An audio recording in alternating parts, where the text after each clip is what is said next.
depois dessa, passei uma temporada aí sem fazer, uns 2, 3 meses, e a gente está aqui com convidados especialíssimos nessa tarde de quarta-feira, quente, meu Quente. Deus, como tá fazendo calor. Virmontes Cruvinel e Lionel Brizola. Aí. Estamos aí, Virmontes candidato a prefeito, Brizola candidato a vereador.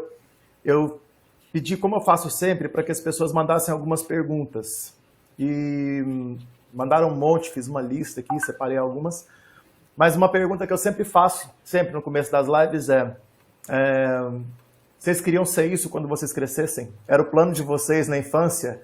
Como é que você acabou virando o Leo Brizola professor e agora está aí pleiteando uma vaga a vereador?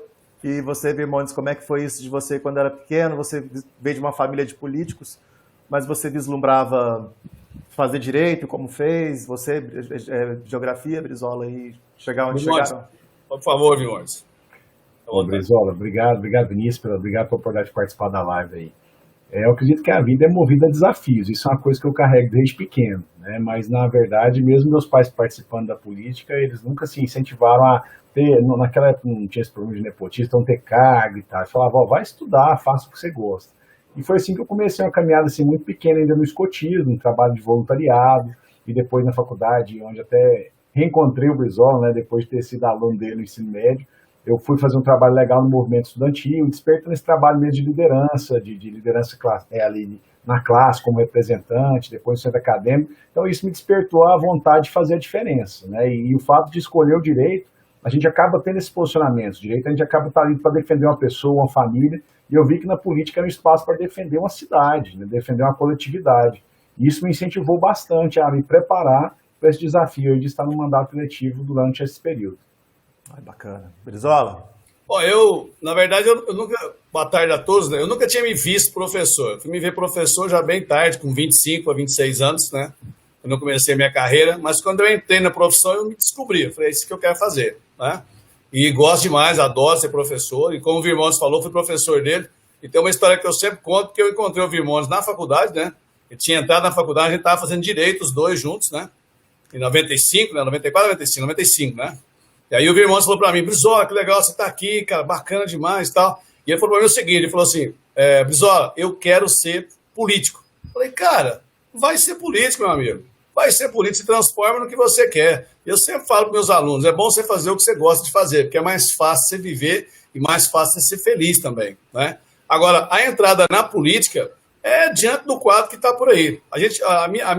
O meu grupo social, ele reclama muito. A classe média realmente reclama muito, mas não toma atitude. Aí eu pensei comigo, vou parar de reclamar, vou ver se eu tomo uma atitude mais direta, mais severa, né? E aí, como o pessoal costuma dizer, pus a cara a tapa, né?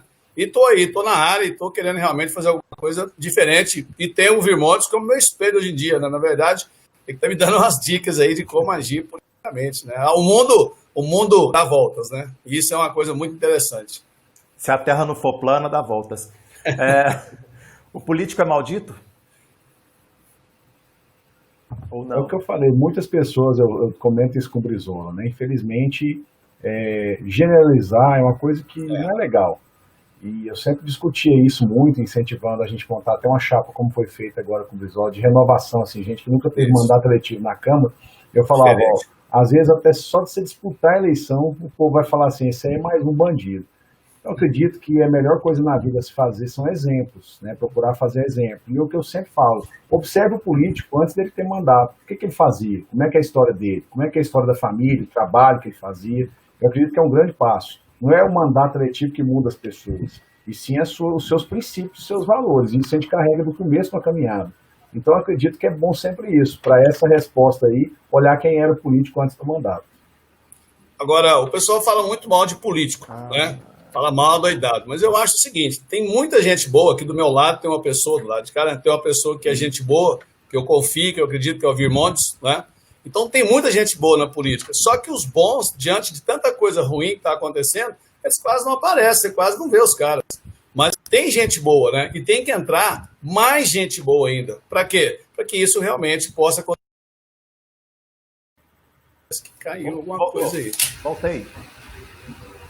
Voltamos? Tá ok? Tá aí, Brizola? Tinha dado uma travada aqui, eu acho. Às vezes o fluxo fica pesado. Ah, peraí. De volta. Oi, Brizola. Já voltei. Voltou. Estamos Tô aí. na área. Tá, sem problema. Eu tinha... Uma das perguntas que mandaram aqui foi da seguinte: em tempos de fake news, polarização e hiperexposição, vocês acham que, pegando um gancho na resposta que vocês deram, vale a pena se envolver com política ainda? E como fazer para que as pessoas acreditem na política e nos políticos? Vamos batendo bola, Brizola. Vai respondendo essa primeira. A gente vai batendo bola um com o outro aqui. Eu também acho uma boa. Porque, na verdade, o acreditar na política tem a ver com o que o irmão falou. Não adianta você querer fazer depois que você tem que fazer antes. É a sua atitude anterior ao fato de você se transformar que vai mostrar que você realmente é o que você quer fazer.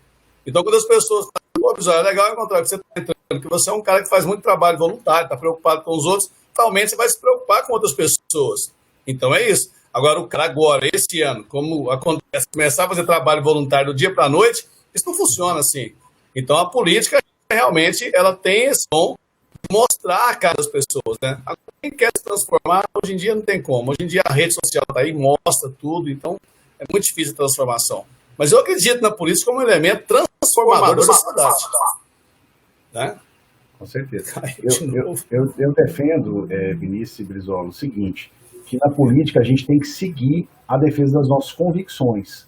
Muito claras, bandeiras, cada pauta que cada parlamentar, cada candidato, ao executivo, ao legislativo, vai defender, tem que ser forte. Então, nesse sentido, eu vejo que é o espaço que externa essa luta, é a luta política.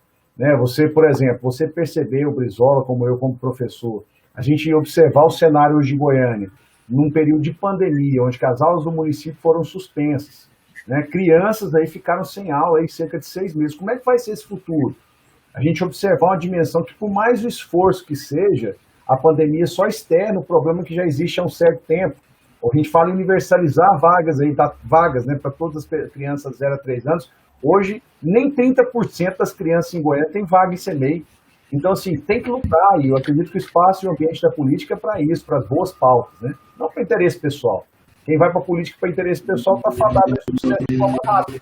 Então, assim, se você tem convicções, bandeiras claras, é muito importante, muito importante a participação na política. Fala, Brizola. É tanta verdade essa questão da convicção pessoal, porque o pessoal... Está me ouvindo? Sim. Está me ouvindo? Sim. O pessoal sempre pergunta assim, Brizola, mas você vai entrar na política, caso você consiga ser eleito, você vai parar da aula? Eu falei, não, eu não quero parar da aula. Tem uns dias na semana que eu posso dar aula, eu quero continuar dando aula, porque eu sou professor, eu posso ser vereador, posso, mas primeiramente eu sou professor, então eu quero continuar dando aula, até para não perder o contato, porque se eu fosse só vereador, eu perco contato com os alunos e tudo mais, com a sociedade em geral. Eu não quero ser só vereador, eu quero ser professor e vereador, essa é a minha intenção, clara. Ótimo. Outra pergunta que fizeram foi a seguinte, essa aqui eu achei engraçada. E aí, Vinícius? Aqui fala o seguinte: os vereadores têm sido destaque recentemente em propor título de cidadão goianiense a artistas e atletas. Esse tipo de destaque mais afasta do que aproxima o povo da política. E como aproximar a população e fazê-la participar, cobrar, fiscalizar e colaborar no processo de governo e cidadania. Então, na verdade, são duas perguntas. A pessoa que perguntou quer saber a respeito das atitudes de alguns vereadores quando eles indicam uma pessoa de fora, um atleta, um artista, para receber um título de cidadão goianiense. Isso vira destaque na mídia, essa pessoa acha que é um destaque desnecessário, que esse tipo de atitude é uma perda de tempo. E como fazer para que o cidadão se sinta próximo das pessoas que ele elegeu, como fazer para que o cidadão se sinta em contato, que ele possa cobrar, fiscalizar e colaborar. Eu acho que o que eu gostei da pergunta da pessoa foi disso, do colaborar, porque a gente cobrar e fiscalizar, eu acho que é uma boa, mas colaborar também é muito bom. Isso. E eu tenho, desculpa aí, hoje em dia tem um mecanismo muito fácil para você poder cobrar o vereador, A minha ideia realmente é criar um aplicativo onde eu vou mostrar no aplicativo os projetos que eu estou colocando em pauta para a pessoa poder opinar. E em relação a outros projetos também da Câmara, a pessoa pode opinar. ela vai ser informada a respeito disso. E não é um negócio muito difícil de fazer. Então, essa seria uma forma de aproximar as pessoas do político e do que está acontecendo na política. Você vai lá, como a gente faz em tantas plataformas, né? Sim ou não, tal, acho legal, não acho legal, né? Então, eu acho que é por aí. Tem como você fazer isso e isso vai aproximar. Agora, com relação aos títulos de cidadão, acho que o Virmontes tem mais lá de responder que eu. Porque ele vê muito disso aí, por favor. Bom, com relação aos títulos, é o seguinte, eu acredito que tem que ter um limite, né? Não dá para você viver de projeto de título. Então, o cidadão que está lá no legislativo está lá para fazer leis, além de fiscalizar, para fazer leis. Então, eu sempre defendi isso, uma cota mínima, lá, sei lá, uns 3 títulos por ano. Acho que é uma coisa razoável você escolher, não artista, tudo bem, às vezes até artista, que é uma pessoa que tem participação na cultura, mas que tem uma efetiva participação na história da cidade. Eu acho legal isso também, esses reconhecimentos. Mas limitar o número aí, 3, 4, sei lá, alguma coisa bem enxuta mesmo, até porque são muitos vereadores. Né? Então, com relação ao título, essa é a minha opinião. Nós temos que reconhecer, sim, homenagear a pessoa só depois que morreu não faz sentido. Nós temos que reconhecer a história de lutas que é feita de Goiânia, né? com limites. Né? A minha palavra-chave é essa. E com relação à participação, eu vejo que cada vez mais nós temos ferramentas para isso, sabe, Vinícius? Eu tenho visto agora nesse mandato como deputado estadual, foi uma eleição difícil, né? Uma eleição polarizada, e onde eu falei o seguinte, olha, eu vou me reinventar. E foi com isso que eu criei o gabinete digital, onde a pessoa manda um WhatsApp, comunica com a gente, não precisa ir no gabinete, mas nós estamos fazendo uma agenda presidencial que eu falei, que era o gabinete dos bairros, né? E também a gente criou aí uma sistemática de debater lives toda semana com assuntos que dizem respeito à melhoria do estado da cidade. Então isso aproxima as pessoas, né? Tanto presencial quanto também esse online facilita aí que a democracia seja efetiva. Ótimo. Pegando também mais um gancho nisso aí. O que Goiânia mais precisa e quais vocês acham que são as prioridades? A gente tem elencado aí algumas prioridades, né? Tanto eu como o Brizola temos algumas prioridades, mas eu acredito o seguinte, talvez superar esse caos agora da pandemia, com essa efetiva preocupação com a saúde, né? Lutarmos em particular essa chegada da vacina aqui para Goiânia e restabelecer aí o controle também da situação sanitária em Goiânia é muito importante, talvez seja um dos temas principais. Nos preocupa também bastante essa questão do transporte coletivo. Eu tenho assumido responsabilidades aí, porque é um caos a mobilidade, mas principalmente a questão do transporte coletivo, tem um grande fluxo de pessoas em massa, né? Infelizmente hoje, as empresas de transporte coletivo não estão cumprindo sua obrigação, que é garantir que o ônibus chegue na hora, que garantir que não tenha superlotação. Então, um compromisso a ser enfrentado também pelo prefeito de Goiânia diz respeito a isso. E é claro, também a gente pautar aí a questão da retomada da economia. Foram vários, além de perdas de vidas, né? Nós tivemos aí perdas de empregos, de oportunidades. Nós vemos ali, visitando algumas avenidas comerciais em Goiânia, como a própria TE3, até no centro de Goiânia mesmo, bate até uma dor no coração de você ver ali lojas fechadas. Então é preciso resgatar essas oportunidades, valorizar o pequeno empreendedor, de dar oportunidade para incentivar atividades comerciais que se reinventaram, né? Como, por exemplo, as vendas online. A gente poder trazer para Goiânia, transformar a cidade mesmo como referência no e-commerce. Então, assim, eu acredito que são 3 pontos aí principais, claro, também com a pauta da educação, sabe, Vinícius? Não faz sentido hoje a gente perceber o grande reflexo que a educação consegue transformar a vida das pessoas. Agora, imagina o impacto que vai ter isso. Primeiro, crianças que ficaram sem suas aulas, né? E segundo, escolas particulares, berçários, eles estão fechando, né? Por aquela falta de condição ali do pai e da mãe pagar. Então, esse caos tem que ser repensado quem vai ser prefeito e vai ser vereador que tiver uma creche. Sim, inclusive você já abordou alguns dos pontos aí que a gente vai abordar daqui a pouco, que são perguntas que enviaram para a gente também aqui.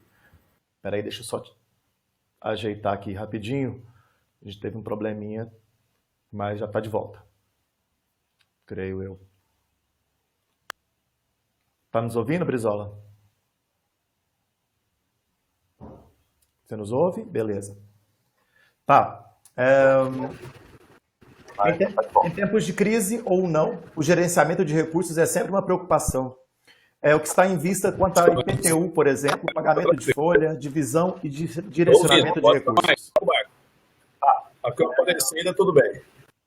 Ah, ok. É o que está em vista quanto à IPTU, por exemplo, pagamento de folha, divisão. Ah, ok. Se falhou, repita, hein? Oi. Oi. Se Valeu. Tá ok. Então a pergunta é a seguinte: em tempos de crise ou não, o gerenciamento de recursos é sempre uma preocupação. O que está em vista em relação a vocês? Vou sair e entrar de novo. Tá ok. A gente aguarda. Pode ser? Então estou com um probleminha técnico aqui. Essa plataforma para nós ela é nova. Mas a gente resolve isso facilmente aqui. Se você quiser responder, Virmondes, pode ser também. Só que eu estou sem seu áudio. Agora sim. Beleza.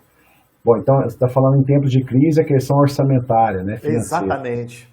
Bom, é um momento de estabelecer parcerias. Por isso que eu vejo a necessidade, primeiro assim, de a gente tentar ao máximo enxugar a máquina nesse momento, acompanhar a realidade financeira aí, das secretarias, observar o que está sendo feito através da lei de responsabilidade fiscal. E é claro, enxugar. Se tem secretaria em excesso, vamos colocar as básicas ali para funcionar com qualidade. Né? A gente dimensionar, inclusive, algumas ferramentas que garantam economia na administração, como é o caso do home office. Sabe, Vinícius? Eu vejo que hoje o home office diminui aí gasto, despesa, estrutura, desde que tenha a efetividade, a entrega realmente, a prestação de serviço com qualidade, ele pode ser incentivado e vai continuar sendo uma realidade em outras administrações do país. Então eu vejo que é um caminho desses que nós temos que estar atentos. E é claro, buscar parcerias com o governo do estado, parcerias com o governo federal, aí junto à Assembleia Legislativa, os deputados estaduais e federais, para que garantam recursos para o orçamento do próximo ano. E é claro, fazer aí com que essas dimensões, nós sabemos que serão difíceis, mas para todos, né? Você não vai chegar aí não sabendo que tem problema. Tem problema sim, mas é ter bom senso, é garantir transparência, é garantir agilidade aí nessa condução de processo administrativo dentro da prefeitura. Eu acredito que nós possamos aí superar esse desafio com determinação, né? Não é chegar e falar que vai fazer tudo de imediato. É conhecer, fazer auditorias, acompanhar problemas que estão acontecendo em algumas secretarias, enxugar algumas, né? Até eu revendo conceitos com relação, por exemplo, à subprefeitura. A ideia, há um tempo atrás, era ter subprefeituras. Hoje não faz sentido você ter mais aí elefantes brancos criados nos bairros. Hoje você pode chegar e fazer uma estrutura básica ali numa praça do bairro, né? Onde que você faça lá alguns guichês ali, como se fossem caixas eletrônicos, e você pode imprimir ali alguma coisa, um documento, etc., e resolver o problema da prefeitura, da prefeitura rapidamente, né? Sem montar um elefante branco. Então, assim, diminuir essas estruturas, eu acho que é trabalhar com o pé no chão e ter bom senso aí para esses próximos anos. Correto. Isso sem perigo de afetar a folha de pagamento e funcionalismo público, por exemplo. Claro, é o que eu falei, tudo tem que ser feito com os pés no chão e com diálogo também, né? Não pode ter uma prefeitura que não dialoga, a gente dialogar com as entidades de classe, dialogar com todos os representantes das categorias, ver que é o que é possível ser feito, mas fazer um planejamento para 4 anos.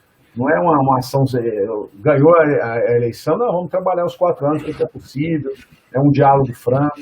É um momento que a prefeitura tem que fazer isso, sabe? Não só com relação à questão de servidores públicos, mas com a sociedade em si. Eu tenho falado isso. É preciso você ter uma prefeitura que chama as pessoas e fala, vamos juntos. E não uma prefeitura que fala, se vira, né? Como tem acontecido aí em muitos lugares do país, inclusive em Goiânia. Inclusive em Goiânia, bem lembrado. Brizola, tá nos ouvindo? Estou ouvindo. Beleza, então tá bom. Ainda nessa Agora questão... não. Agora não? Ué? Às vezes tá com um atraso. Eu tô com 4 janelas suas. Pode falar, pode falar. Beleza. Ó, ainda Tô ouvindo. Beleza.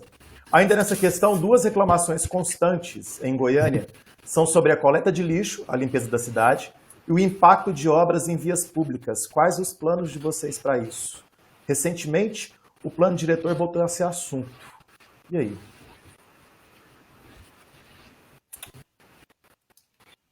O Brizola vai ter a oportunidade, se Deus quiser, aí, de ser um vereador e vai debater o plano diretor, porque pelo que eu tenho visto aí, não vai ser discutido esse ano.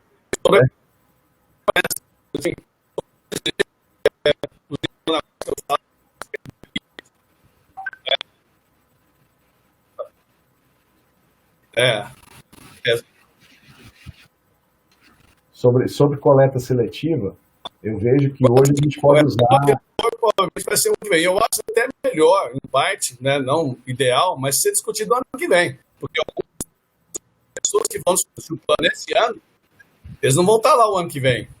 Né? Então é complicado tomar todos que possam comprometer a administração do ano que vem. pode criar problemas, porque o cara não vai mais, não tem responsabilidade. Eu acho que tem que discutir realmente o ano que vem. Eu acho mais viável e mais inteligente também fazer isso, né? A princípio. Agora, com relação à coleta de lixo, é um negócio que eu falo muito a respeito do meio ambiente, né?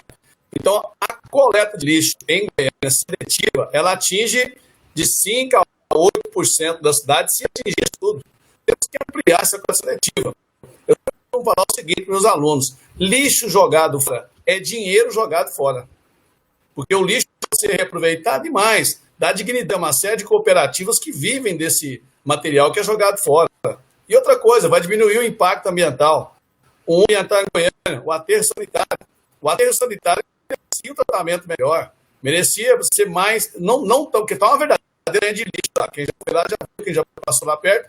Então, tem que administrar para mandar menos lixo para lá. E aí é que entra o processo de reciclagem. Aproveitando o gancho, se me permite, é um outro problema ambiental em Goiânia que eu acho da mais alta seriedade, é a questão do Rio Meia Ponte, né? E dos seus afluentes, que estão todos poluídos, as matas detonadas, quando nesse período praticamente desaparece, né? Então, são coisas que Goiânia não pode conviver mais com isso. Mas, para isso, tem que fazer um trabalho a médio prazo de educação e tudo mais, para recuperar isso, né? E mais, você pode recuperar o Meia Ponte sem ter prefeitura. Você pode fazer convênios com a Agência Nacional de Águas, um monte de coisa, e poder recuperar o Meia Ponte e economizar grana. E dar dignidade para as pessoas que vivem próximo ao Meia Ponte, porque realmente, nesse período do ano, o mau cheiro perto do rio, ninguém merece, galera, na boa, ninguém merece. Nem perto, nem longe, né? Agora, com relação às hormônios, é que poderia comentar, por favor. Com relação ao plano diretor, eu ressalto isso. O Brizola vai ter a oportunidade de, sendo vereador, de discutir o plano com transparência, igual, por exemplo, é online, é legal, mas tem que dar garantia também de levar toda a documentação ali para as pessoas saberem que emendas que estão fazendo no plano, né? O primeiro princípio aí dessa atualização e revisão do plano diretor que o próprio Estatuto da Cidade estabelece é que tenha transparência nas discussões. Então, esse momento vai ser oportuno para fazer, acredito, até com mais prudência pós-eleição. Com relação à coleta seletiva, eu sou um defensor disso, nós temos que melhorar, nós temos que utilizar ferramentas, inclusive, para que o lixo possa ser transformado em energia. Eu defendo isso, participo da Comissão de Minas e Energia e vejo aí essa necessidade, as energias renováveis, a gente repensar, porque a sustentabilidade é um item que está dentro desses quesitos aí de uma cidade inteligente. Então, você tem como pensar isso. E usar ferramentas da tecnologia, Vinícius, até para melhorar essa coleta, né? Você tem em outras cidades, a ideia, inclusive, que os próprios caminhões, lá tem chip que vão vendo se as lixeiras aí estão preenchidas ou não. Você pode diminuir o trânsito da cidade com isso, né? Você pode monitorar instantaneamente com câmera, igual a gente está fazendo aqui, um caminhão fazendo a coleta de lixo em toda a cidade. Isso certamente vai facilitar esse trabalho, que é um todo envolvido, né? Com relação às obras, é o que eu disse. A cabeça de quem é prefeito hoje tem que ser uma cabeça de dimensão ampla, maior, né? Maior do que era no passado. Tem que se colocar com a consciência de que é preciso concluir o que não começou.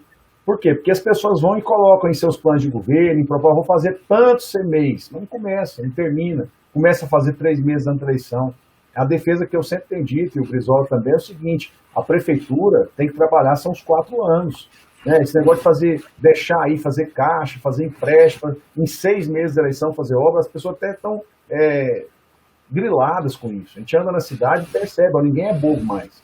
E é outra coisa, figuras também de participação, né? Você consultar a sociedade, saber o que é prioridade nesse bairro, nessa região, são ferramentas que podem ajudar aí a concluir essas obras aí nesses próximos períodos aí de muito desafio nessa travessia. Uma coisa que você falou que eu concordo, que eu acho que precisa urgentemente, é que a prefeitura comece a utilizar a tecnologia em prol da cidade, em prol do cidadão.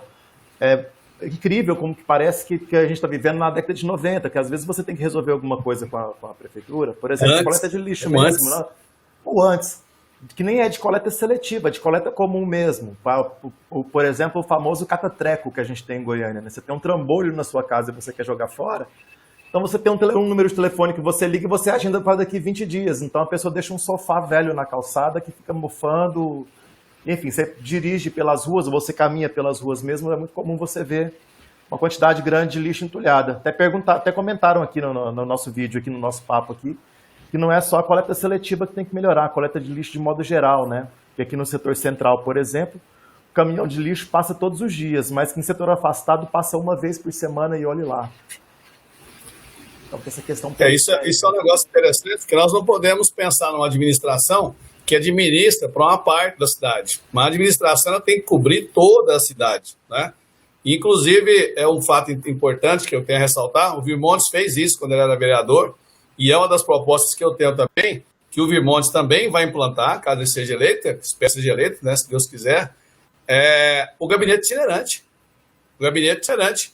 E lá na periferia, nos todos os setores da cidade, nas áreas nobres também, saber quais são as necessidades. Conversar com os lideranças, conversar com a população local, de que você está precisando. Para que nós possamos, de repente, na Câmara dos Vereadores, propor projetos que atendam a essa população.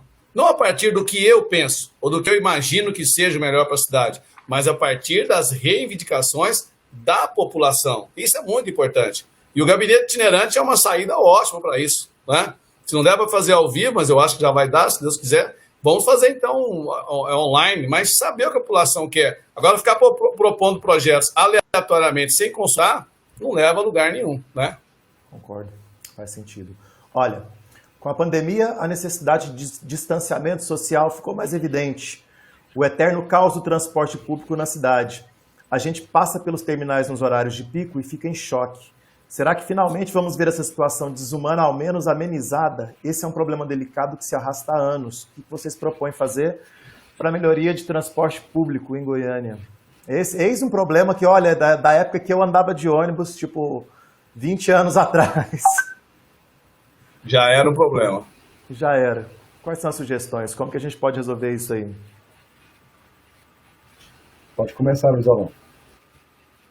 Bom, a questão do transporte coletivo, ele é um negócio pertinente, porque se nós conseguirmos realmente melhorar o transporte coletivo, como nós temos a intenção, né, vai diminuir o número de carros nas ruas. Isso é um adendo ao melhor transporte coletivo. Muitas pessoas não usam o transporte coletivo porque ele é ineficiente e não chega a tempo no trabalho, no compromisso que ele tem. Agora, se nós temos aí redes principais coletoras, com um transporte coletivo que realmente funcione, que ande adequadamente, as pessoas vão usar mais o transporte. Mas para isso, principalmente, é importante ter o quê? A fiscalização, né? Agora, nós que estamos aqui, nós dois, não temos rabo preso com ninguém de empresa de transporte. Absolutamente. E, então, nós temos condições de fiscalizar, temos, né? Até eu estava comentando com o Virmontes 8 dias uma coincidência que ocorreu na última licitação para o transporte coletivo em Goiânia. As mesmas empresas ganharam as mesmas linhas. Não houve nenhuma modificação. Nada. Isso é o quê? Uma triste coincidência, eu acho, né? Mas ocorreu. Então, tem como melhorar? Tem. Mas a fiscalização e o uso da tecnologia cada vez mais pode viabilizar isso, né? E eu volto a refutar. Melhorando o transporte coletivo, melhora a qualidade do ar, porque se diminui a quantidade de carros nas ruas, né? E aí já cai naquela outra coisa que a Bruna vai falar, que é a questão das ciclovias também, né? Que são as opções de transporte que a população pode ter dentro da cidade. E completando esse raciocínio é justamente isso. Hoje a cidade tem que trabalhar de forma integrada a questão do transporte, né? Você priorizar essa questão das calçadas, priorizar a questão das faixas de pedestre, priorizar o uso de ciclovias, inclusive para facilitar essa questão da saúde, né, e condições de mobilidade sem essa questão do carro. Eu vejo que o prefeito de Goiânia hoje tem que ter esse compromisso com o Brizola de chamar a responsabilidade com relação ao transporte coletivo, se for preciso rever contrato, exigir que nos contratos, por exemplo, substitua ônibus aí que coloquem aí de alguma forma veículos menos poluentes, né, para a cidade. Tudo isso tem que ser repensado com a responsabilidade da prefeitura. E é claro também, você tendo o uso de tecnologias, inclusive para quem está no carro, né? Você ter aí as ondas verdes, uma central de controle de semafórico, né? Uma central de inteligência do trânsito, essa integração das câmeras da cidade, para você ter esse monitoramento. Olha, ali teve um engarrafamento, ali tem um acidente, a pessoa pode, inclusive, através de aplicativos aí, estar comunicando com a Prefeitura de Goiânia com esse ponto. É assim que a gente pode avançar a pauta de mobilidade na cidade. Goiânia é uma cidade muito maluca, né? Já usa o aplicativo para fazer essa mobilidade melhor, para evitar o engarrafamento, o acidente, etc. Tem como melhorar? Tem como melhorar. Com certeza tem. Olha, você falou que tem como melhorar. Quando você falou isso da primeira vez, eu já pensei, não só tem como precisa. Tem gente comentando aqui dizendo que não existe uma linha de ônibus do aeroporto para o centro, por exemplo. Então, se você vê isso em toda grande capital, toda grande cidade onde tem um aeroporto, agora o aeroporto de Goiânia é um aeroporto internacional, mas a gente não tem uma linha de ônibus, por exemplo. É muito comum em cidades da Europa, dos Estados Unidos, mundo afora. Você chega no aeroporto, você pega o transporte público e dali você se vira, né? Você não depende de um táxi, você não depende de um transporte particular. Mais barato, né? Você falou das ciclovias, eu tinha até separado uma pergunta aqui.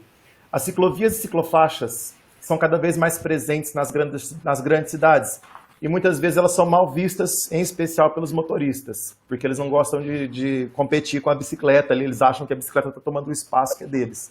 E na verdade é de todos, né?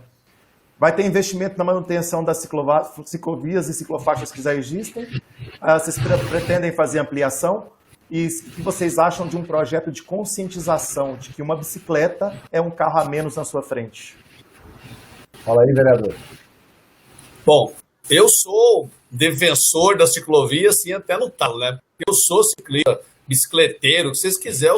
Cicloativista. Eu adoro bicicleta, eu gosto muito de bicicleta, né? E rodo muito também. Então, acontece o quê?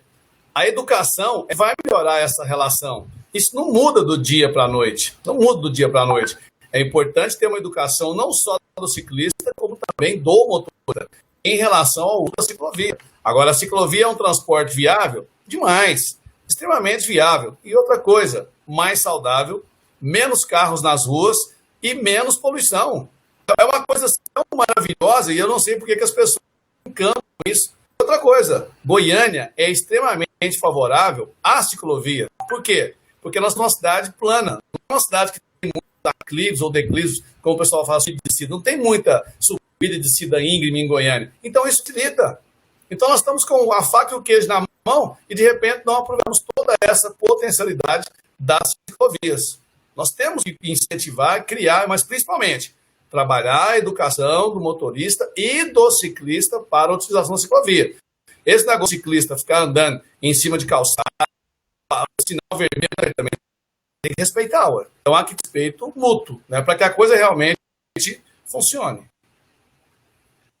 Completando o raciocínio do amigo Brizola, também assina embaixo essa falta de mobilidade ativa, como nós falamos, né? O uso da bicicleta é essencial para as cidades.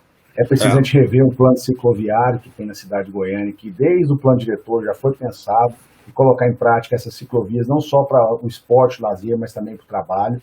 Mas é preciso pensar mais do que só revitalizar e manter ciclovias. Sim, esse trabalho de educação tem que acontecer, educação de trânsito, inclusive nas escolas, né, CMEI, escolas que existem na cidade. É preciso também que nós possamos pensar em parcerias com público e privado com relação à questão de banheiros nos locais de trabalho, para as pessoas terem esse ambiente de chegar lá e fazer, né? E também garantir até paradas ao longo dos trechos, sabe, Vinícius? Com relação, por exemplo, a algumas estações, bancos. Eu achei muito legal que eu visitei a FIEG, uma faculdade de tecnologia da FIEG, inclusive, que eles colocaram um ponto para carregar a bicicleta elétrica, sabe? Então, assim, a gente tem que estar atento a isso, né? Essas novidades que implementam esse uso da ciclovia com qualidade em Goiânia. Muito bom, muito bom. Ó, pegando um gancho também, novamente, já é o dia do gancho. Bicicleta é igual questão ecológica. Goiânia é a cidade mais arborizada do Brasil, de acordo com dados do IBGE de 2010, e a segunda mais arborizada do mundo. Com o crescimento urbano, é possível manter esse título? Era mesmo necessário na Avenida Goiás a retirada das árvores para o BRT? A gestão de recursos vai priorizar a manutenção dos parques, bosques e áreas verdes, além das praças, que são mais de 40 parques que a gente tem em Goiânia. Então a pergunta aqui é como que vocês veem aí essa questão da arborização de Goiânia, como manter isso, e principalmente dessa polêmica que teve aí com a construção a tentativa de construção do BRT, que até hoje não terminou. Se vocês acham que era necessário mesmo, se vocês pensam em replantar a árvore ali, como é que seria essa questão? Como é que ficaria isso aí? Para que a gente continue sendo a segunda cidade mais arborizada do mundo e talvez a primeira, quem sabe um dia. Esse conceito não pode ser mudado, sabe, Vinícius? Então, assim, nós temos que sim apostar. Igual eu falei, um dos eixos, né? Quando você fala em cidade inteligente, a gente está falando em desenvolvimento econômico, a gente está falando em inovação, a gente está falando em participação social, mas a gente também fala em sustentabilidade. Então, assim, é necessário isso, essa manutenção de vias, praças e parques mais distantes aí, serem criados, né, já a estrutura que existe, mantida. Sou aberta à ideia de parceria público-privada quanto a isso, sabe? Nem tudo a prefeitura sozinha vai dar conta de fazer, mas a gente tem observado em outras cidades, como é o caso de São Paulo mesmo, que parques e praças aí estão sendo feitas manutenções, inclusive aí com essa participação privada. Tem lugares hoje em Goiânia que até a própria prefeitura não tem mais capacidade para fazer gestão, como o próprio Mutirama, por exemplo, parque de diversões, né? Por que não sendo pensar uma parceria público-privada para que ali possa funcionar um espaço de lazer apropriado? Por que nesses parques a manutenção deles não pode ser vinculada a uma propaganda de uma empresa? Isso aí é realidade no mundo, é realidade no Brasil. Então, dessa forma, a gente vai poder garantir isso. Mais parques, mais praças, compensações ambientais, né? Vai ter investimentos, construção que vai ser feita aí em determinado bairro, um prédio ou um condomínio. Faça a compensação ambiental, que ele fique responsável por construir um parque e também a manutenção do mesmo, né? São ferramentas que existem para a gente poder avançar nessa pauta do meio ambiente em Goiânia. Coisa boa. Eu sei que Goiânia tem esse título das cidades mais arborizadas do mundo, né? Mas eu, somente, ainda acho pouco. Também. Eu acho que nós tínhamos que ativar o plantio de árvores, né? Porque realmente, agora com esse calor que nós estamos passando aqui, é que você vê a falta que faz uma árvore, né? Você sente a falta que realmente faz uma árvore. Então, acho que nós precisamos incentivar o plantio de árvores e passar para ser primeira. Tem que ser a melhor, né? E melhorar, e plantar mais árvores, somente na periferia. Na periferia, quem anda na periferia sabe que na periferia faltam árvores, né? Então é um trabalho a ser feito, um trabalho de cientização também. E que a prefeitura pode encampar isso também. Há possibilidade de fazer isso. Ok, coisa boa. Ó, os parques são a opção de lazer de muita gente, mas tem muita gente também que reclama da falta de segurança nos mesmos. O que o prefeito e vereador ou vereadores podem fazer, ou essa competência de segurança é exclusivamente do Estado? Pode começar, vereador. A competência da segurança existe na Guarda Civil Metropolitana, um destacamento responsável pelos parques, né? Eu acho que nós temos que fazer esse destacamento crescer, aparelhar, para que realmente possa fazer a segurança dos parques, para que as pessoas possam realmente desfrutar do lazer correndo risco. Porque a ideia de desfrutar do lazer e correr risco não funciona. Tem que ter tranquilidade, né? Então, aí, nesse caso, a Guarda Civil Metropolitana pode ser acionada e implementado projetos para que ela realmente possa fazer esse trabalho bem feito, educando ambientalmente. O pessoal da Guarda Civil Metropolitana vai trabalhar com isso, até mesmo para orientar as pessoas, não só ficar vigiando, não, é orientação mesmo. Jogou o lixo ali, chega na pessoa, meu amigo, aqui tem um cesto de lixo, tal, conversa com a pessoa, orientação, não só punição. Só a punição não resolve, educação é para resolver tudo. E a Guarda Civil Metropolitana pode assumir esse papel nos parques perfeitamente. E com relação a parcerias também, o que eu vejo, a Guarda Municipal está presente nos parques, nós temos as câmeras que podem ser implementadas, né? E também fazer convênios aí com prédios, residências, acoplar essas câmeras, inclusive nessa integração do sistema de inteligência aqui em Goiânia, até para fazer essa prevenção. E parceria com a Polícia Militar, né? As rondas que possam acontecer aí também, principalmente em alguns espaços, por exemplo, a própria praça cívica. Isso a gente tem uma presença efetiva ali, pelo menos nesses horários de entrada e saída, da Polícia Militar também, não só uma praça, ali não dá para você ficar só com a Guarda Municipal, tem furtos, tem roubos que acontecem, são carros estacionados, né? Então esse trabalho de integração Polícia Militar e Guarda Civil Metropolitana tem que ser permanente aqui na cidade.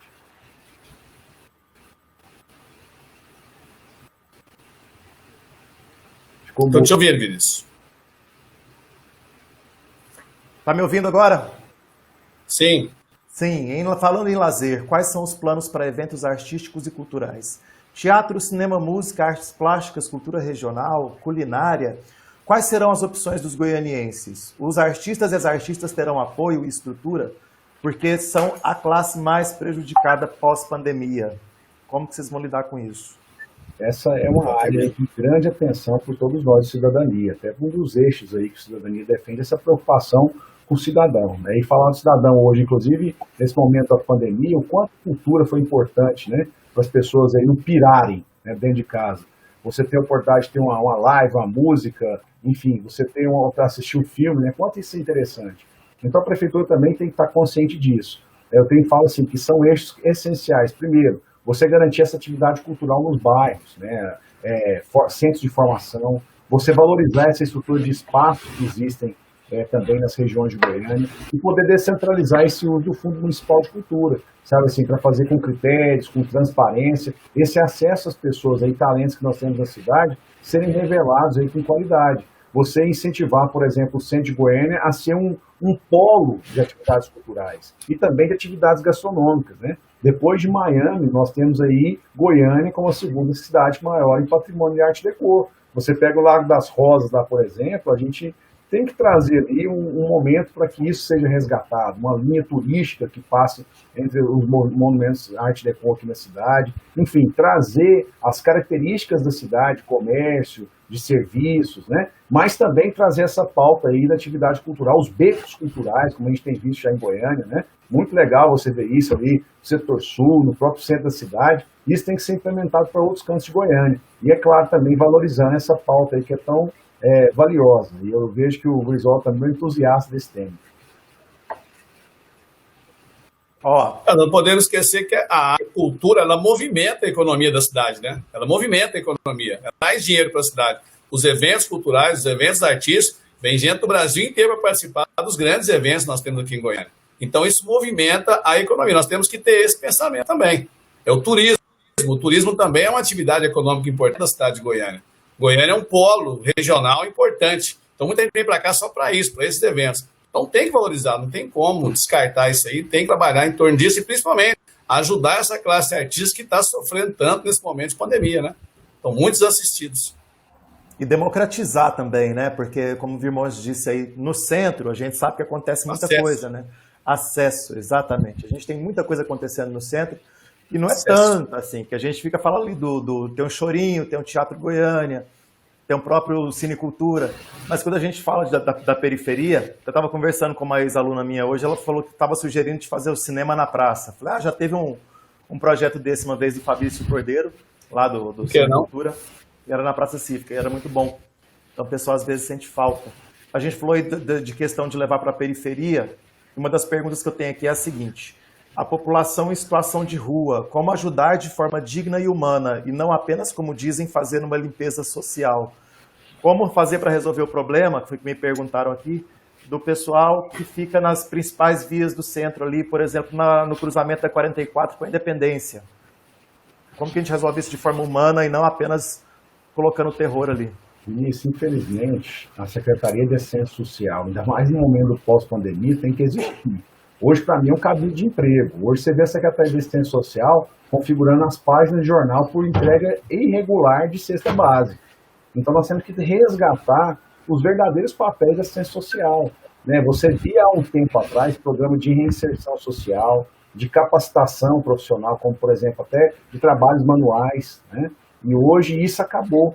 Agora, nesse pós-pandemia, primeiro, nós temos que trazer todas as pessoas. É a mulher vítima de violência, é o morador de rua, é a criança que é violentada, né? Os idosos. Esse debate tem que acontecer dentro da secretaria, que tem esse amparo do apegado social. Isso é um dos conceitos aí, pilares do nosso Partido Cidadania.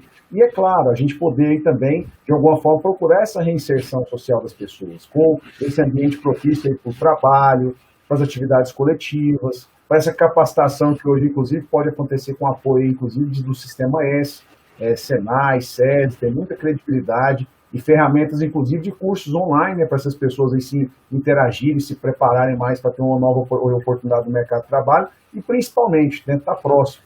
É o que eu falo, a prefeitura que fala, vem com a gente, não se vira, como está colocando as pessoas aí na situação de rua e de vulnerabilidade em toda a cidade. Essa questão das pessoas em situação de vulnerabilidade me chama a atenção, porque como eu milito no trabalho voluntário, faço trabalho voluntário já há mais de 25 anos aqui em Goiânia, então o que acontece? Você convive com muita gente que dá assistência a essas pessoas, né? E muita gente também, uma coisa que me chama a atenção, é que muita gente às vezes quer ajudar, não só o morador de rua, mas uma creche, um lar de abrigo de idosos, hospitais, etc., e não tem como ajudar, né? E aí eu vi uma ideia assim que eu achei brilhante, é um dos pontos que eu estou defendendo, que é a criação de um aplicativo do bem. Tá? Um aplicativo do bem. O que é esse aplicativo, então? As entidades assistenciais, né, cadastradas aí no Conselho Municipal de Assistência de Goiânia, elas iriam se colocar nesse aplicativo e dizer, nós estamos precisando de uma pessoa aqui, por exemplo, para dar banho em idoso, para fazer comida, para ajudar na limpeza, para fazer não sei o quê. Muitas pessoas querem doar do seu tempo para ajudar essas entidades, mas não sabem como fazer. Esse aplicativo viabilizaria isso. Então, uma vez por mês, o aplicativo disponibilizaria quais são as necessidades das entidades A, B ou C. E a pessoa iria procurar a entidade para... Oi. Estão me ouvindo? Beleza. Saúde pública é sempre calamitosa? É uma pergunta. Se a saúde pública tem que ser uma calamidade. Aí eu coloquei aqui por minha conta de que a gente conta com os postos de saúde, e que mesmo apesar de muitos elogiarem certas áreas, por exemplo, o atendimento de certos hospitais públicos tem sido bastante elogiado. No imaginário coletivo, depender de atendimento público na saúde é sinônimo de filas, demora e espera. O que vocês propõem e em quanto tempo, dada a atual questão da crise, Covid e financeira, vocês poderiam solucionar esse problema de pelo menos de demora de atendimento, fila e espera? Primeiro, Vinícius, ter transparência no uso dos recursos.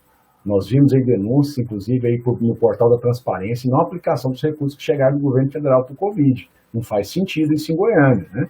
Então, transparência, agilidade nessa questão processual dentro da prefeitura, você acabar com papel, você tudo informatizado pode facilitar e até respostas mais rápidas, né? E segundo, você facilitar essa questão do atendimento online. Você faz o agendamento de consulta, a pessoa pode avaliar o atendimento, isso aí tem que funcionar de verdade, sabe assim, com inclusive monitoramento da própria prefeitura sobre a efetividade do serviço. Isso na ponta, ali na entrada, né? Você garantir essa humanização do atendimento, capacitar as pessoas aí para atender bem. Outro aspecto interessante, por mais que às vezes nós temos ali unidade de saúde em grande quantidade na cidade, mas nós sabemos que às vezes vai chegar lá de imediato, de última hora, então esse treinamento e essa formação da humanização é essencial.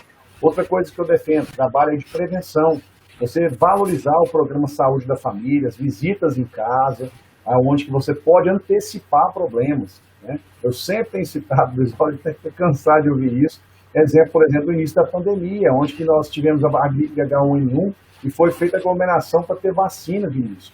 Poxa, nós estamos no século XXI, você tem que ter mapeado quem são os idosos em Goiânia e essa vacina ser feita na casa deles. Isso é o trabalho correto. Isso é usar tecnologia e dados, informações para fazer o bem pelas pessoas. Nós defendemos também a ideia de ter aí alguns centros de especialidades, né, de atendimento aí de doenças crônicas e principalmente um problema muito grave, que tem atingido aí praticamente todos os lares, a questão do atendimento à criança. Minha mãe foi pediatra há muito tempo e me fez defender uma pauta que é criar um centro de especialidades pediátricas, inclusive com atendimento às pessoas especiais, às crianças especiais. E hoje, praticamente, esse serviço concentrou numa UPA que tem lá em Campinas, que inclusive eu passei por lá hoje. Mas assim, deslocar, por exemplo, 20, 30, 40 quilômetros uma criança com a família para ir para Campinas não faz sentido. Além desse centro de especialidades pediátricas, a gente tem que ter o pediatra nas unidades de saúde. São algumas coisas que a gente tem defendido nessa pauta aí da saúde. E outra coisa também que chama atenção na saúde, aproveitando o seu gancho aí, Birmondes, é em relação ao atendimento. Pelo que eu fiquei sabendo, não existe um prontuário único, né? É claro que existe também a Lei Geral de Proteção de Dados e tudo mais, mas a gente tem que ter um prontuário único para facilitar o atendimento, agilizar e até mesmo economizar para a prefeitura, né, para o município. Mas é um processo, é a tal da tecnologia. Mas tem como fazer isso? É claro que tem. Basta ter a vontade e realmente implantar esse sistema com mais tecnologia. Falando nisso, né, eu fui pagar um negócio na prefeitura, eu não consigo imprimir no site da prefeitura. Eu vou ter que ir a uma unidade de atendimento para poder imprimir. Tá? Eu vou ter que ir lá, não tem como fazer pelo site. Eu já liguei, já falei, não consigo fazer. É o século XX, né? Século XXI. Nós temos que mudar, temos que modernizar. Oi. Que horas que trava? Estamos indo para o final já, tem mais duas. A Covid pegou todo mundo de surpresa. De repente, creches e escolas foram fechadas para o bem-estar geral. Espera aí, deixa eu só ajeitar aqui. Vamos aí de novo.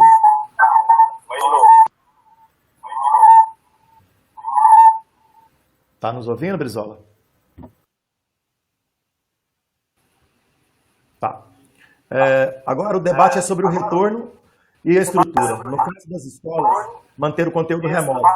Que planos vocês têm tanto para as creches quanto para as escolas do município? Estou te ouvindo direito. Abaixa um pouco o seu... Acho que seu áudio está vazando aí. Tá ouvindo? Estou ouvindo. Beleza, Brizola. Então a pergunta que fizeram foi a seguinte. O que vocês têm de planos para as creches e escolas municipais? Tá me ouvindo?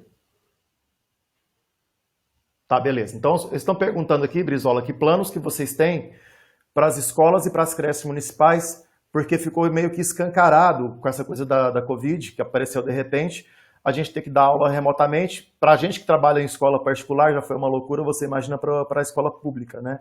E a gente imaginava que essa Covid, que a crise não fosse, que o isolamento social não fosse durar tanto tempo. A gente tinha uma noção de que seria algo demorado, mas não em torno de um ano para mais, né? A gente não sabe como é que vai ser isso para o ano que vem.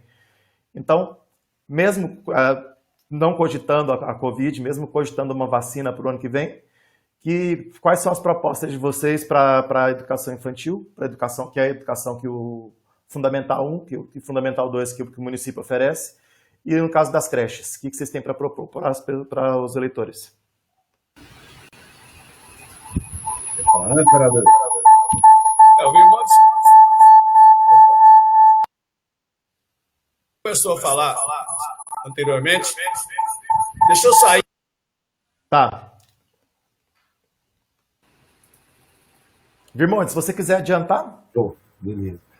Bom, essa é uma das pautas que talvez aí nós temos aí mais conhecimento, né? Não só o Brizola, mas também eu como professor, a gente tem dedicado aí dia e noite a melhorar isso. Então, as primeiras pautas diz respeito ao seguinte, é um programa de retomada aí com relação a essa questão das aulas do presencial. Essa discussão que vai acontecer vai ser responsabilidade do próprio prefeito. Então, você melhorar a estrutura física das escolas com relação à questão sanitária, higienização, né? Você garantir uma qualidade, inclusive, da internet nas escolas é uma coisa que tem que ser prioridade.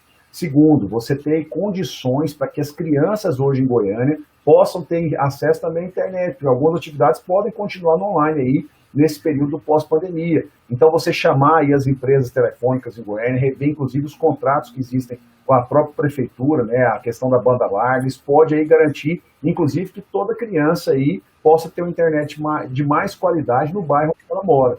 Então, são pontos essenciais. Mas é claro também, olhar a questão da valorização dos professores, servidores administrativos, ter esse diálogo permanente com as entidades, né, pautas aí como o PIS e outras garantias, tem que ser observada. Servidor com diálogo sempre aberto pode melhorar o seu futuro, né? Então, assim, dá o melhor de si. Com relação à questão da capacitação permanente, né? Nós temos aí acompanhado, por exemplo, infelizmente, né, a prefeitura não chamou os professores para fazer um treinamento online.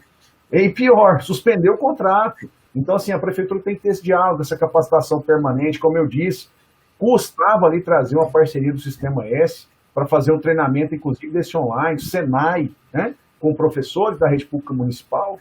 Não, isso é possível ser feito com parcerias, inclusive, aí de forma bem clara e transparente, né? E também, eu falo uma coisa, Vinícius, a gente melhorar essa estrutura física das escolas, né? Tem escola de placa ainda, tem container, que não faz sentido, imagina container no pós-pandemia, né? Então, assim, tudo isso tem que ser repensado. E é por isso que nós temos que encarar essa discussão até com um debate também do acesso, né? Nem 30% das crianças de 0 a 3 anos hoje com acesso à vaga no CEMEI. Como resolver isso? Primeiro, não só construir mais, mas buscar parcerias com entidades aí, religiosas, entidades sociais. Eu vejo um trabalho tão bonito, por exemplo, que a Radiação Espírita faz com relação a essa pauta de educação. É que tem que ter apoio da prefeitura, sim, mas não só aquele apoio de vem cá, vem ser minha parceira. Não, tem que ser parceiro efetivo. Sessão de professores, convênios aí que podem acontecer, e dessa forma a gente vai garantir esse passo, né, que pode ser dado aí pela educação no pós-pandemia. Ótimo. Inclusive a parceria público-privada no pós-pandemia, para ampliar a quantidade de vagas, vai ser um elemento interessante, porque nós temos diversas escolas aí de educação infantil que estão passando por dificuldades.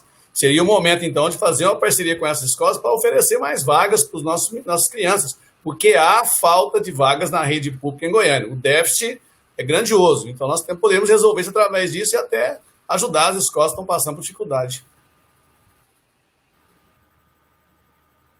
Oi. Ó, vamos para a última. A última é a seguinte. As minorias sociais. O Brasil é o país que mais mata a população LGBTQI no mundo. Vocês têm algum... Está incluído no plano de vocês, no projeto de vocês, dar visibilidade e dar segurança para essa população LGBTQI, e não só para ela, mas o reconhecimento da existência das outras minorias, como, por exemplo, as pessoas pretas, o grupo dos negros, as mulheres e por aí vai. O respeito à diversidade é um dos compromissos, inclusive, de cidadania nacional, sabe nisso. E não só precisa estar consolidado em discussões, mas tem que ser de forma efetiva. Então, até nessa questão da composição da chapa, nós convidamos a Julimara, que também é jovem, é negra, tem compromisso aí com as causas também da diversidade. Nós também, como candidatos a vereadores, aí, inclusive, incentivamos a vários parceiros que tenham bandeiras aí de respeito a essas diferenças. E o país, o mundo e uma cidade vive com respeito à diferença. Isso é democracia efetiva. Então, dessa maneira aí que nós somos contra radicalismo, sabe? Como perseguição à diversidade de pensamento, à opção sexual. Isso aí tem que ser uma coisa de respeito à própria pessoa. Né? O poder público não tem que ficar interferindo na vida privada das pessoas, não. Que sejam felizes, né? Que tenham condição de viver bem numa cidade. É isso que o prefeito tem que fazer pelas famílias da cidade de Goiânia. E é dessa maneira que nós temos aí defendido toda essa liberdade aí de opção, de credo, de consciência e de participação, e principalmente, né, que a pessoa ame da forma que ela tem que amar. O prefeito hoje tem que amar a vontade de fazer o melhor pela cidade. Eu acredito que esse é o compromisso, e também o vereador. Semana passada eu participei de uma reunião, convidado pela minha filha, para a formação de uma ONG para a defesa do LGBTQIA+, e tudo mais. Então foi um negócio muito bacana. Então há uma movimentação na cidade para isso, né? Eles me chamaram, eu fiquei muito feliz, que eu sou o mais velho do grupo lá, é só rapaziada, menino de 20, 22, 25 anos, e uma pauta de defesa dessa diversidade. Nós não podemos pensar num mundo hoje sem o respeito à diversidade, não tem como você pensar isso. É incabível, embora que muitas pessoas ainda defendam isso aí abertamente na nossa sociedade. Eu não sei nem como é que eles fazem isso, né? Mas o respeito à diversidade tem que ter. Cadê o Brizola? Aí, caiu. De novo. Espera ele voltar. Ó, chegou. É só o meu que tá caindo? Só. O meu tava de boa. Entendendo? Também tô entendendo. Você não tá querendo participar, você fala, cara. Fica nessa onda aí, ué. O que é isso? Pelo amor de Deus, não quer brincar no jogo.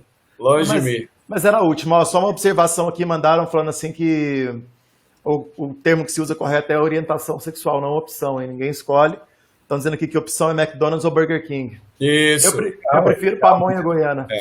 E eu sou sincero em falar. Eu estou estudando esses termos e realmente você tem que se educar para poder usar o termo corretamente. O gênero, a opção, é um negócio... E são muitas nuances, né? E são muitas nuances que, de repente, para algumas pessoas pode não parecer nada, mas para a pessoa que está dentro dessa categoria, desse grupo, para ele é um negócio ruim, é chato. Então a gente tem que estudar também. E isso passa, mais uma vez, pela educação, pelo respeito e tudo mais. Tá certo. Eu acredito que, obrigado aí pela consideração, Elisa, né, e todos que participaram acompanhando a gente aí. Mas eu acredito que talvez mais do que nomes, é importante atos, né? Então, dessa forma aí, a gente primeiro, só de estar aberto ao diálogo, de respeitar as diferenças, isso vale mais, às vezes, até de uma equívoca de palavras. Mas ter compromisso com o diálogo, de respeitar todas, né, as opções, ou orientações, ou credos, ou consciências. Só de você abrir esse espaço para o diálogo, né? De não ter esse radicalismo, esse extremismo, de distanciar ali que a pessoa pensa diferente. Então é um passo para poder avançar a democracia, sim. Seja na orientação, na consciência e na convicção de cada um. Ótimo. Considerações finais, rapazes? Eu agradeço a oportunidade, Vinícius, Brizola, um papo aí agradável. A nossa ideia é justamente de participar de um processo político, é isso. Né? Enquanto você tem aqui no Brasil aí, debates acontecendo com relação a candidaturas aí, só no meio de imprensa, você dá abertura para essa discussão aqui de debates pelas redes sociais, é muito interessante. Você já vê lá nos Estados Unidos o debate acontecendo nas universidades, né? Que a gente possa chegar a esse momento de fazer debates aí dos candidatos a prefeito nas escolas, nas faculdades, né? E quem não for, quem se esconder do debate aí é porque talvez tenha algum problema, né? Então a gente fica muito feliz de poder participar, agradeço aí mesmo esse espaço, agradeço a todos também que participaram aqui no chat, né? Eu acredito que é muito válido isso, essas considerações, até para nos orientar aqui mesmo, né? É muito bom você ter essa interação com as pessoas. E é assim que a gente quer fazer uma campanha, de diálogo permanente, com contato no WhatsApp, com contato nas redes sociais, e também aí, se Deus quiser, fazer um mandato com esse mesmo perfil, de proximidade com as pessoas e de um mandato aí onde que inovemos a cidade na forma de fazer a gestão pública. Obrigado aí, desejo sucesso, Vinícius, para todos que nos acompanham. Brizola. E sucesso ao Brizola aí como candidato a vereador. Vai cair de novo. Bom, eu quero agradecer né?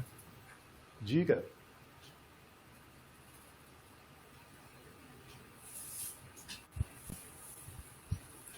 Fala, querido.